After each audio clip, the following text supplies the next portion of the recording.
At just before 6 AM on the 15th of April 1961, 8 B-26 Invader light bombers, piloted by Cuban exiles who now live in the United States, have crossed the Cuban coastline before splitting into 3 separate groups.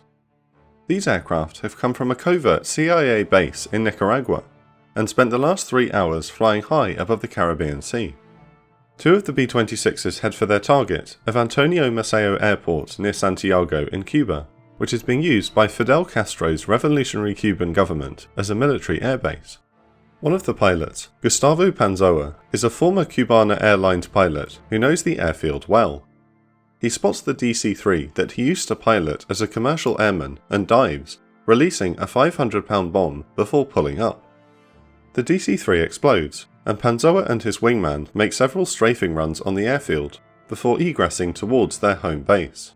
There is no turning back now. The battle for the fate of Cuba has begun. A quick word on this week's sponsor, Warhammer 40,000 Tacticus, an officially licensed, exciting turn-based tactical strategy mobile game, bringing the legendary eternal conflict of Games Workshop's Warhammer 40,000 universe to the palm of your hand. Bring some of the universe's most powerful warriors to lightning-fast tactical skirmishes, where you are in full control and only superior tactics can deliver victory. Expand your collection across multiple factions to find new tactical possibilities as you bring your troops to battle and sweep the galaxy clear of all resistance. New players and grizzled fans of the Warhammer universe alike will find challenge in Tacticus as they progress and compete with or against other players in various game modes, including PvE campaigns, PvP, live events, guild raids, and much more. Warhammer 40,000 Tacticus currently features over 70 champions and 17 playable factions, and since the game's release back in August 2022, Snowprint Studios keeps introducing fresh content, exciting features, new game modes, and challenging events, including the current Halloween event. Download the game using my link in the description below to play the awesome Warhammer 40,000 Tacticus today. 3 years earlier, Castro's revolutionary army toppled Cuban dictator Fulgencio Batista and his government after a long civil war. The United States government is initially lukewarm towards Castro, but President Dwight Eisenhower is soon alarmed by the new regime's communist sympathies. Castro's nationalization of key US-owned assets in the energy industry creates tension between the two countries, which are separated by only 90 miles.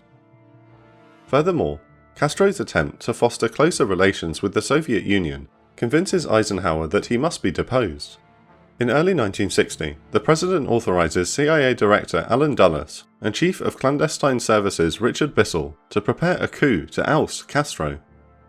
Eisenhower will not stay in office long enough to see this project through, and is succeeded by John F. Kennedy the following year. Kennedy is also in favor of overthrowing Castro, having campaigned on fighting communism.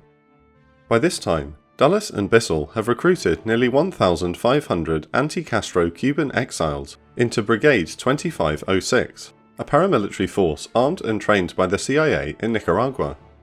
Their initial plan is for the brigade to invade the port of Trinidad with active involvement from the US Air Force and Navy.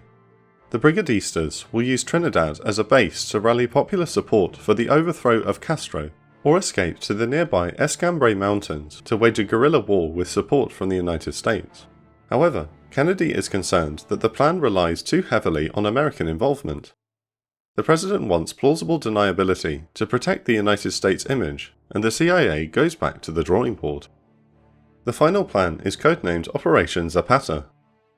Instead of landing at Trinidad, the Cuban exiles will land at Bahia de Cochinos, in English, the Bay of Pigs. It is hoped that the remoteness of this new landing area will minimize civilian casualties and catch Castro's military off guard, allowing for a strong beachhead to be established. More importantly, the Bay of Pigs has a local airfield which will allow the invasion force to resupply by air and maintain local air superiority. The main landing will be at Playa Giron, codenamed Blue Beach. 2 battalions of 700 men will disembark, and the brigade's commander, Pepe San Roman, will set up his headquarters there. A secondary landing of 400 men will be made 20 miles northwest at Playa Larga, codenamed Red Beach. 2 more battalions, along with heavy equipment, will be landed later on D-Day, 20 miles to the east of Playa Giron at Green Beach. The initial lodgement will extend for almost 40 miles, a large amount of ground to be covered by just 1,500 men.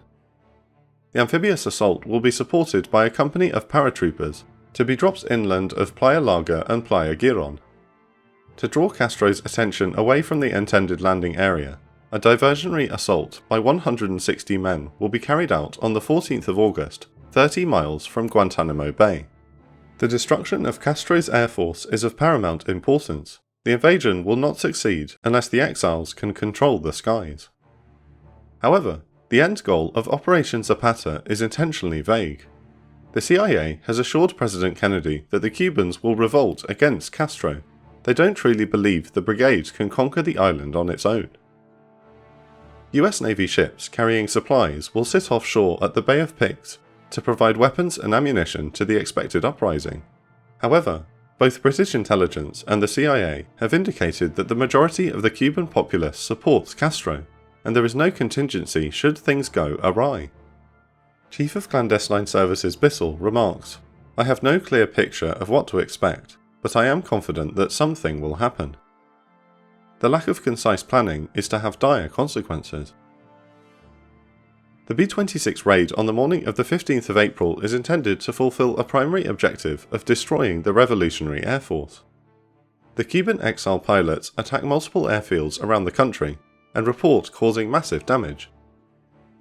While the B-26s are on their way back to Nicaragua, the United States announces that Cuban Air Force pilots have defected and attacked their own airfields. A damaged B-26 is displayed to the press to support this claim. In reality, it is an unused bomber intentionally riddled with bullets by a CIA agent to appear authentic. American Ambassador to the United Nations, Adlai Stevenson, gives a speech in front of the UN General Assembly and publicly rejects any American involvement in the unfolding events, confident that his nation is not about to oust a dictator without his knowledge. In fact, Stevenson has not been told about Operation Zapata, and is later horrified when he finds he has not told the truth to the world. While the CIA attempts to provide casus belli for the invasion, the brigade draws closer to Cuba, with H-hour set for midnight on the 17th of April. In the meantime, the plan calls for Brigadista B-26s to launch more attacks on Castro's air forces, while an American carrier task force lingers just outside Cuban territorial waters. Led by the USS Essex, and having travelled from Nicaragua, this naval formation stands ready to send in supplies and provide aerial support once the invasion gains a beachhead. At 8 p.m, the Cuban Exiles flotilla arrives 30 miles off the Bay of Pigs. The brigade's ships rendezvous with the USS San Marcos, a Second World War-era landing ship dock. The back ramp opens, and 7 landing craft exit the San Marcos. 4 landing craft vehicle personnel, or LCVPs, and 3 landing craft utilities, or LCUs, exit carrying trucks, jeeps, radios, and M41 Bulldog light tanks. A landing craft mechanized also arrives, carrying more M41 tanks which will be landed on the beach. Its job done, the San Marcos turns around to return to base. The rest of the brigade's vessels forge ahead towards their home nation of Cuba. By 11 p.m, the Exiles fleet arrives 5,000 yards off the Bay of Pigs. After almost 2 years of planning, the landings are now in motion.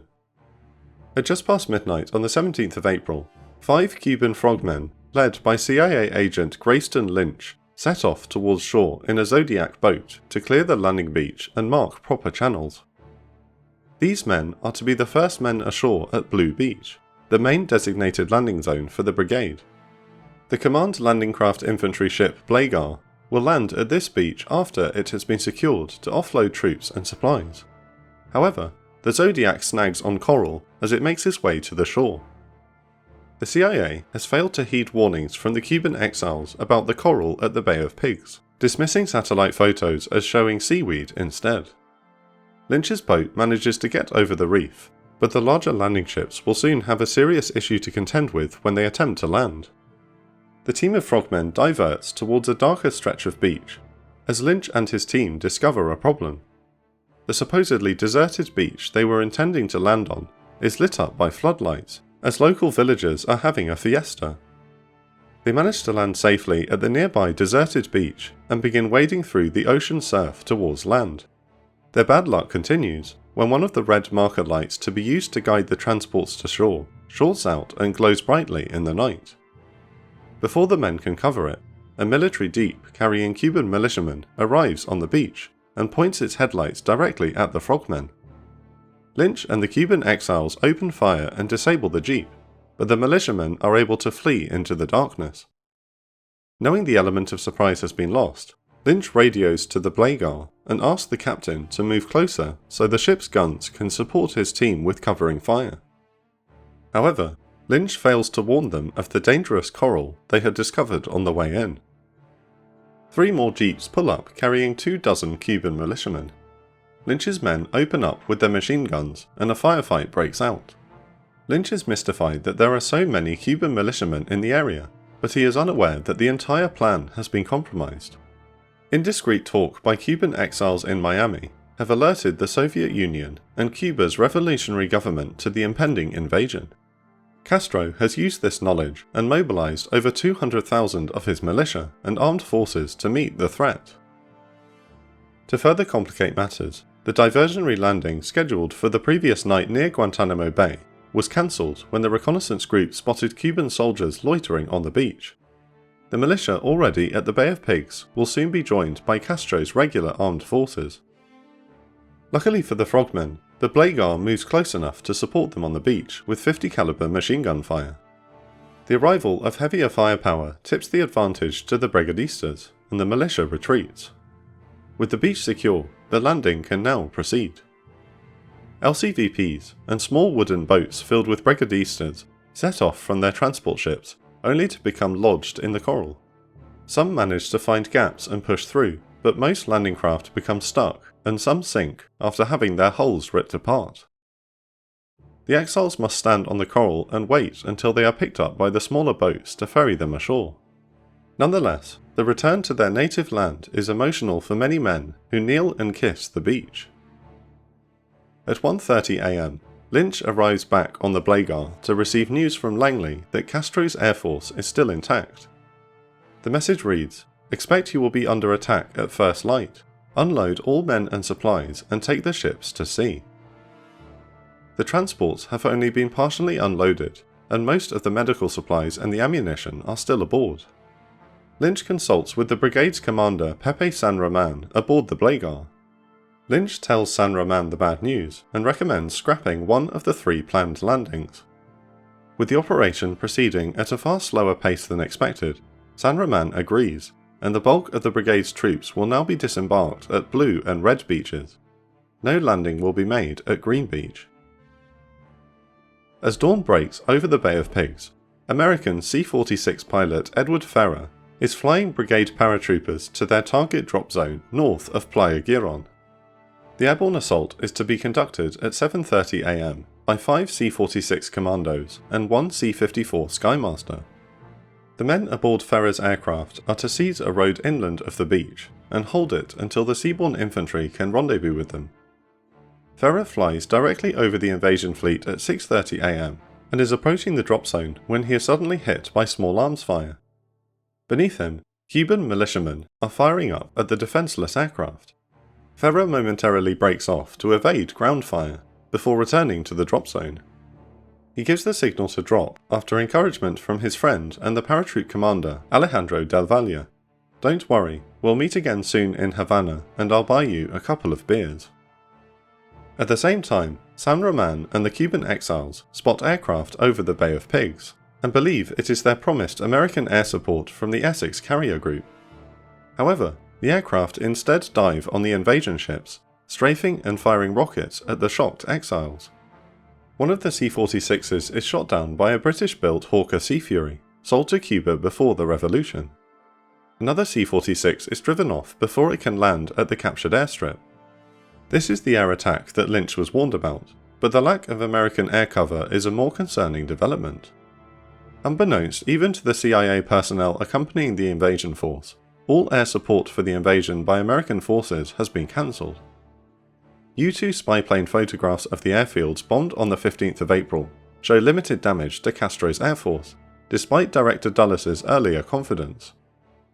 President Kennedy is frustrated with the CIA's incompetence and has spent the last 2 days in consultation with his cabinet.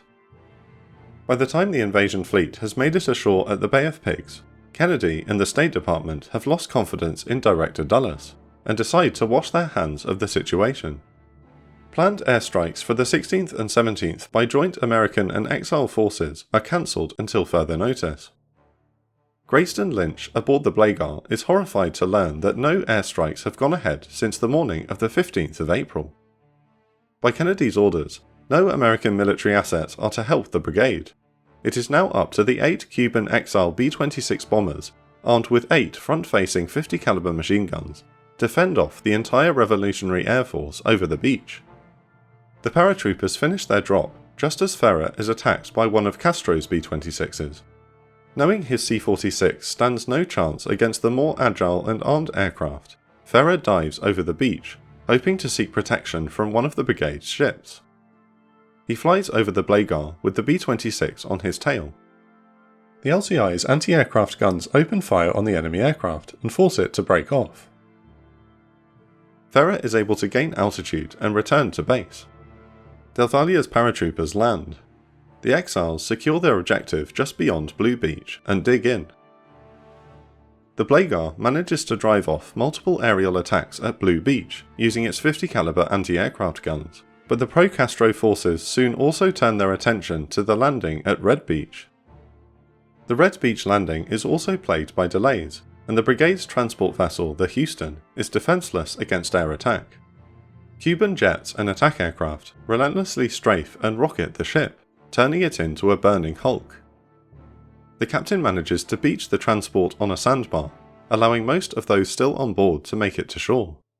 However, all of the brigade's medical supplies have been destroyed on the Houston. Castro's Air Force finds another transport target, the Rio Escondido, just outside the Bay of Pigs. This ship is carrying 10 days' worth of ammunition and food, but like the Houston, has no air cover or anti-aircraft guns. A Cuban attack aircraft rockets the vessel and sets fire to aviation fuel stored on board. The captain orders abandon ship, but it is too late. The Rio Escondido explodes in a massive fireball, which sends a large mushroom cloud rising into the sky.